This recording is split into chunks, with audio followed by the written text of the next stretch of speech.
ବର୍ତ୍ତମାନର ବଡ଼ ଖବର ପାଣିପାଗକୁ ନେଇ ବଡ଼ ସୂଚନା ନୂଆ ଅପଡେଟ୍ ବର୍ଷାରେ ଭିଜିବ ପାର୍ବଣ 2 ତାରିଖରୁ ବର୍ଷା ସମ୍ଭାବନା। ସେପଟେ ଲଘୁଚାପ ଆଣିବ କି ବାତ୍ୟା ବଢ଼ୁଛି ଭୟ ଲୋକଙ୍କ ମନରେ ଛନକା। ତେବେ ବାତ୍ୟା ସାଙ୍ଗକୁ ଆସୁଛି ଭୂମିକମ୍ପ। ତେବେ ଜାଣିବା ସମ୍ପୂର୍ଣ୍ଣ ଅପଡେଟ୍ ପାଣିପାଗକୁ ନେଇ। ତା ପୂର୍ବରୁ ଭିଡ଼ିଓକୁ ଲାଇକ୍ କରନ୍ତୁ, ଯଦି ପାରୁଛନ୍ତି ଆପଣଙ୍କର ସାଙ୍ଗସାଥିମାନଙ୍କୁ ଭିଡ଼ିଓଟିକୁ ସେୟାର କରିନିଅନ୍ତୁ। जदि फ्रेंड्स आपण मैंने आम ये चैनल नुआ ही वीडियो देखुंते पूर्व केवे भी सब्सक्राइब करना तेज निहाती चैनल को सब्सक्राइब करने सहित पाखे आसुवा बेल आइकन को बजाय रखिता। तेज वर्षार भिजिब पार्वण घूर्णिबल प्रभाव में आज संध्या 5:30 पश्चिम केन्द्रीय बंगोपसागर में लघुचाप क्षेत्र सृष्टि होती। यह उत्तर पश्चिम दिगरे गति करने सहित 2 तारिख सकाल बेलू आहरी अधिक घनीभूत हो। पश्चिम केन्द्र पार्श्ववर्ती उत्तर पश्चिम बंगोपसागर अंचल में आहरी घनीभूत हो एक अवपात परिणत होबार संभावना रही। तेज आसंता 3 तारिख सकाଳେ दक्षिण ओडिशा और उत्तर आंध्रप्रदेश उपकूल अतिक्रम कर संभावना रही। 2 तारिख में 7 ରୁ 20 सेंटीमीटर पर्यंत वर्षा होबार संभावना थी। गजपति, रायगड़ा, कोरापुट, मालकानगिरी और कंधमाल जिला को ऑरेंज अलर्ट दि जाएगी।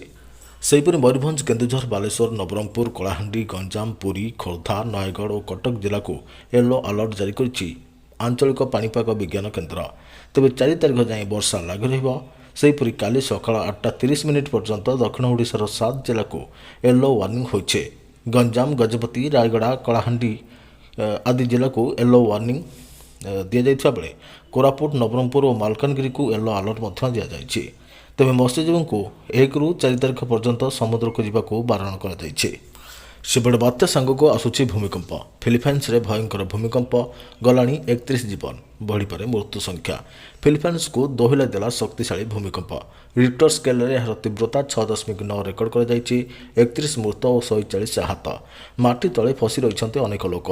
गतकाली फिलिपाइन्स रे एही भूमिकंपर झटका अनुभूत होता। घटनास्थल में 31 जन लोक मृत्यु होता बेले 140 जन आहत होती। किछि लोक माटी तले पोती होइथारु एबे भी उद्धार कार्य चलीछे। बड़ बड़ कोठा भुशुड़ी पड़िथिबारु अनेक लोक माटी तले चापी होई जाइछन्ते। घटना को 9 घंटा बीती सारिथिले मध्य उद्धार कार्य एबे भी चलीछे। मृत्यु संख्या आहुरी बढ़िपारे बोली अनुमान करा जाउछि। मध्य फिलिपाइन्स रो सेबु प्रदेश रे रहितवा बोगो सिटी उपकूल को भूमिकंपर केन्द्र स्थल कहुचे। एठारे सबुठार अधिक क्षति होइछे।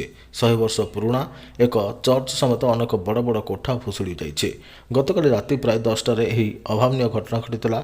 एते समय बीती जाइतिले मध्य उद्धार कार्य चलीछे। सूचना मुताबक बोगा सहर एक दर्शनीय स्थान। एठारे 90,000 अधिक लोक रहउछन्ते।